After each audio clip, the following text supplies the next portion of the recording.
বাবার হাতের থাপ্পড়কে আম্মা জান আয়েশা উল্টে বললেন। সাইয়েদনা আবু বকর রাগে গড়গড় করছেন, আবার মারার জন্য তেড়ে গেলেন। এবার বাঁচার জন্য আম্মা জান আয়েশা বিশ্বনবীর পিছনে যে আশ্রয় নিলেন, বিশ্বনবী বাঁচানোর জন্য দুই হাত মেলে দাঁড়িয়ে গেলেন। পড়েন সুবহানাল্লাহ।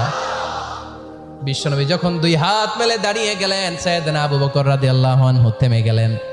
সাইয়েদনা আবু বকর রাদিয়াল্লাহু তাআলা আনহু ঘর থেকে বের হয়ে বারান্দায় দাঁড়ালেন। পড়েন সুবহানাল্লাহ।